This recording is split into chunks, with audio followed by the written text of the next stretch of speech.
Welcome to Adapt NCLEX. As you know, I have a crash course and on demand. And with that, I have a Q bank. You can supplement with it. I give it for you free. It's part of the on demand crash course.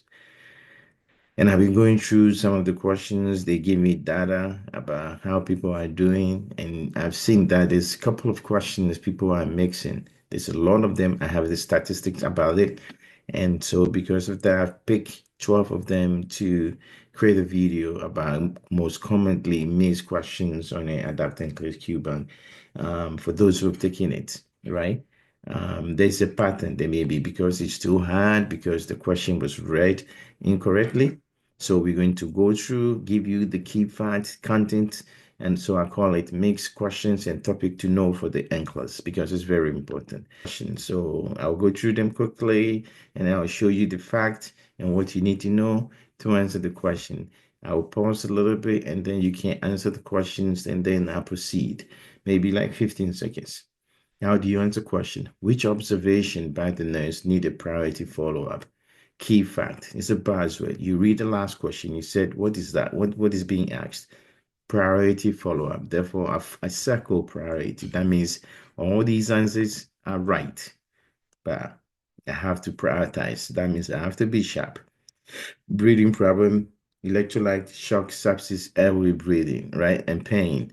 And which one? If you need more prioritization, click down. You see Adapt NCLEX. Go there. You see a bunch of videos on prioritization.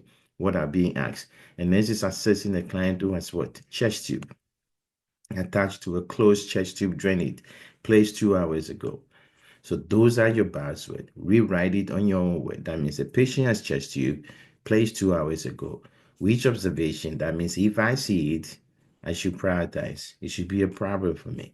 Which of them? Number one, there is intermittent bubbling in the water seal chamber. That means you have to know what this means and what is happening at the water seal chamber at normal point, right? At normal stage, what do I see in the water seal chamber during exhalation, right? There is occasional fluctuating, that means tidling, in the water seal chamber. Do you see that? When occasionally, right? There's a crepitus and mild pain at the insertion site. Is this what you're going to see for a chest tube placed 2 hours ago?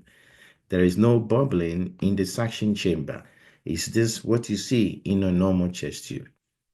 10 seconds. Think about it. I've analyzed it. Based on what I've said, what do you think is the right answer? Put down your answer choice and think about it in the comment. And then as I answer the question, you see if you compare it to that. What do you think? Intermittent bubbling, suspected. Occasional fluctuation, that is tattling. It tells you the tube is working, patient is breathing, normal. Crepitus and mild pain at the insertion site. Crepitus may be air escaping under the skin. That is suspected with the chest tube that is placed initially. Most of the air will be reabsorbed into the chest tube, and that will be taken care of. If it persists, you have to worry that there's leakage. The chest suction chamber is supposed to bring air and suction, right? It's supposed to bring suction into the system, the air not into the patient. Remember, the suction is bringing the pressure, is bringing into the system, is going to suck all the fluid and everything, and that is what keeps things moving. If there is no suction, that means the system is defective. Therefore, the right answer is that. And that's the explanation what I give you. Which of the following actions should the nurse prioritize? The same thing. All the actions are appropriate, but you have to prioritize. Be sharp. Breathing, electrolyte, shock, sepsis, airway. And if you don't see it, ask yourself, is this what is expected? And if it is, move away from it. Go to the buzzword, those that are not expected finding while you are being sharp. And nurse is caring for a client. He has kidney disease, right? And you observe what? A tall peak T wave on a cardiac monitor. What do you think? Give the individual loop diuretic to promote potassium excretion, right? That's medication. Give the patient what? IV infusion of insulin and glucose. That is insulin and glucose. Prepare to administer calcium gluconate and then initiate the sodium polystyrene sulfate enema. As you can see, based on your answer test taking strategy, if you don't know what peak T, peak tau T wave means, you can tell from the answers. Everybody is talking about what? Potassium management. Loop diuretic will get rid of the potassium. Insulin and glucose will push potassium inside the cell. Calcium glucolate will stabilize what? The cardiac cells. And then sodium polystyrene sulfate is going to excrete potassium through your feces, right? It make you have bowel movement. It's an enema. But look at it.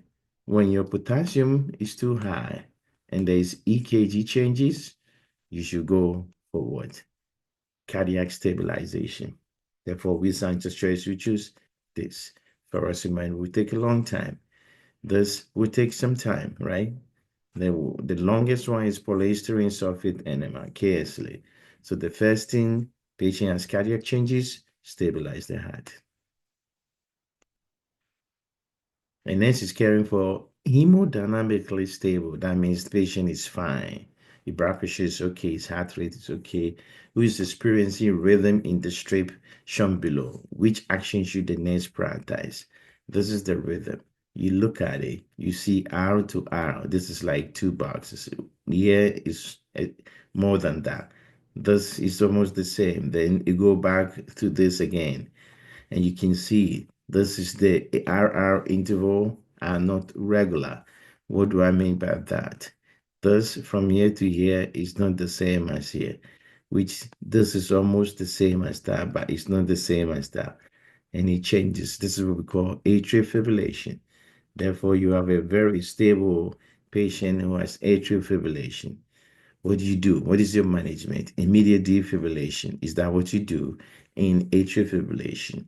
Immediate synchronized cardioversion. Is that what you do in atrial fibrillation? Do you give the patient amiodarone? Go back to the question again and see what you're being asked. A nurse is caring for a patient. There's a buzzword that you should never ignore. Is hemodynamically stable. That means you write your answer. This is your buzzwords. Those two are your buzzwords. Stable, AFib. How do you measure it and manage it? You have AFib, but you stable. When you stable with AFib, you get medication. Which medication you use? Antiarrhythmia. Atropine is used for symptomatic bradycardia. Synchronized cardioversion is used for what? Patient who has unstable AFib. Defibrillation is used in patient who has FIFib or pulseless VTAC. Therefore, what answer do you think you should pick? We need to give the patient amiodarone. If you give them atropine, the heart rate goes up. Which of the following orders the nurse should question? These are orders the nurse has to question it. A nurse is reviewing prescription orders for a client with a prior C-section and history of hypertension scheduled for labor induction. Which of these should you question? It's a content-based question. Go for the buzzword. I need to question. They are the orders. Patient have prior C-section and hypertension. Connect the dots. C-section, hypertension, and order. And I have in labor induction. Misoprostol, you should not use it if you have C-section. Metalogonivin, you should not use it, right, if you have hypertension, coronary disease, stroke. Pitocin, you can use it for labor induction. Butafenil, she's having labor induction. She will need some pain. Hydralazine, we can use it to manage the patient hypertension. Test taking strategy, analyzing each question based on what you've been given. You don't have to rush. You just go for the buzzword and use it to answer the question. So what do we have? We just have to question A and B. Okay. Which action should the nurse take? Select or apply. A nurse provide care for a client admitted with diagnosis of syndrome of inappropriate ADH, antidiuretic hormone. Which action should you take? Right? Maintain IV infusion as 0.9 normal setting. Bed in the lowest position. Perform neurological check. Prescription for desmopressin. Recommend fluid restriction. Keep strict record of fluid intake and output. Then you go back to your buzzword with your content. You say SIDH. What should I do? SIDH is holding on to water. What will happen? Their sodium is going to go low. Their osmolarity is going to low. They're going to get hypertension. They're going to get fluid overloaded, and they will have seizures. Therefore, each answer choice is related to that. Because they are fluid overloaded and their sodium is low, you restrict their fluid. Because they need more sodium, you give them sodium that is greater than 1%, and that is 3%. Because they're going to have seizures, the bed is in the lowest position. Because they're going to have seizures, perform frequent neurological check. Because they already have SIDH and they have a high level of ADH, I won't give you vasopressin. Because you fluid overloaded and I'm restricting you from what? Drinking fluid, I got to ensure strict intake and output. That is how you answer questions, guys. So which one you should take? Bed, neurological fluid restriction, and keeping record of that. So straightforward question, right? And this is educating a client about taking warfarin. Which statement indicate further teaching is needed? Warfarin is anticoagulating. What is the anticoagulation? What is the problem? Your INR goes up, your PT goes up. There's risk of bleeding. Every answer choice is about bleeding. I will stay on consistent amount of fresh living green vegetables. These are vitamin K dependent factors. You should not go up or down. You should stay on the same thing. So further teaching is not indicated. I will take aspirin if I have any pain. You should not take aspirin because it's antiplatelet and it will make you bleed. You should take what? Acetaminophen. I will use electric shaver to avoid cut. Electric shaver is better than razor blade. I will have regular blood tests to monitor my medication because we got to monitor your high now. And therefore, what you need further teaching is aspirin. The nurse observed the cardiac rhythm straight below in a client who is experiencing shortness of breath. So you have a rhythm, patient is experiencing shortness of breath. That means I have symptoms associated with the shortness of breath. What action should you take first? That means all this is possible, but there's one you have to do right now, prioritization. What rhythm do we have? Look at it. Let me make it bigger for you. You can see that this rhythm is from R to R. 1, 2, 3, 4, 5, 6, 7. That is bradycardia, less than 60, right? 1, 2, 3, 4, 5, 6, 7. Less than 60. That's bradycardia. So we have symptomatic bradycardia. The management of symptomatic bradycardia is not to bear down. It's not to give the patient adenosine. It's supposed to give them atropine. Atropine is designed for symptomatic bradycardia. If the patient does not have symptoms, you check what? Symptoms, right? If your patient has no symptoms from the question, check for symptoms. But now we've been given that patient has symptoms. Therefore, what do? Atropine. Transcutaneous pacemaker is what you use after atropine does not work. So that's the next thing. And this is assessing a client for stroke or Bell palsy. Which of the following findings are consistent with the stroke or Bell palsy? I did this case yesterday on the board case study that they released that you got to pay and take it. The same thing. This is just to analyze you, right? Bell palsy and stroke will be compared. Which patient have slurred speech? Stroke patient will have a slurred speech. Bell palsy too will have a slurred speech. Which one will have asymmetrical smile? Both of them, because there's a paralysis of your face. So when you have drooling and facial droop, you have asymmetrical smile. Who's going to have severe headache? When you have stroke, it's because you may have hypertension, bleeding in your head, so severe headache. Who's going to have Bell palsy does not have severe headache because it may be due to neurological issue, inflammation of the cranial nerve. What? Think about it. This is the cranial nerve problem. So cranial nerve 7, that is what is affected, but you should not have a headache associated with it. Who is going to have pronator drift? Pronator drift is when you stretch your hand, your palm will flip back and forth, right? You go, if your palm is facing up, you go down. That is pronator drift. This happens, it indicates true stroke. It does not indicate Bell palsy. Recent upper respiratory infection is more likely to occur with Bell palsy, but not regular stroke. Leg weakness, your body is affected. Your left leg, your right leg is affected. It's mostly true stroke. Bell palsy is isolated to your face. That means only your face may show evidence of paralysis and drooling. But these are the things you should worry about. Okay? Which intervention should the nurse implement first?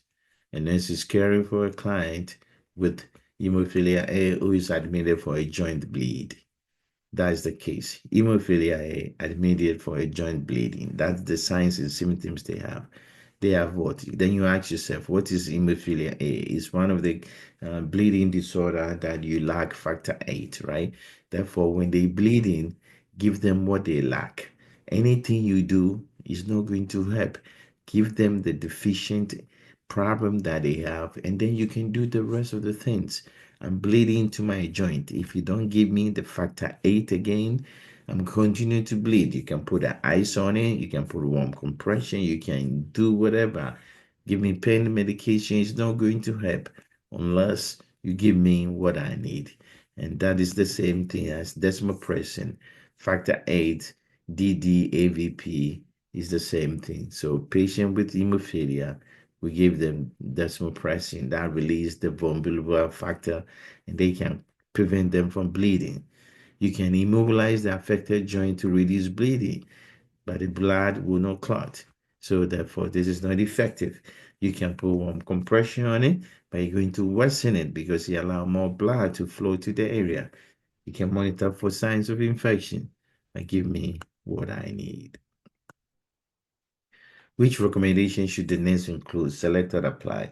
A nurse is providing education to parents of a child with cystic fibrosis.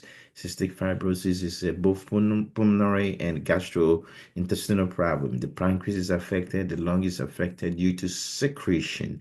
Secretion are thicker than usual and does not flow. Therefore, patient has recurrent lung infection. When it comes to the GI, they're going to have more absorption because the pancreas cannot secrete its content. Because of the more absorption, they're going to need high calorie diet. They need a bunch of protein, right? Their sodium, uh, sodium chloride channel is affected. They cannot regulate their sodium. That is why they have fluid management and then concentration of secretion. And therefore, these people, you should not restrict their sodium. They should have daily requirement or more of sodium in order to prevent. So you give them salt tab. They may need pancreatic enzyme when they eat. Their lung get improved with exercise. So this is the best option. Which complications should the nurse monitor? Select or apply. A nurse is caring for a client, assessing a client in labor who is receiving what epidural. Epidural is one of the mode of medication. Is a localized anesthesia where I go here, I inject it, and anything in your spine in the epidural space, anything going down, all the nerves will be paralyzed. It can affect your respiratory status. It can cause urinary retention. It can cause hypotension. You may have some kind of pruritus associated with it because of the medication they usually infuse. It may be morphine or anything like that, but it causes bradycardia, not tachycardia. So A, B, C, D are your right answer.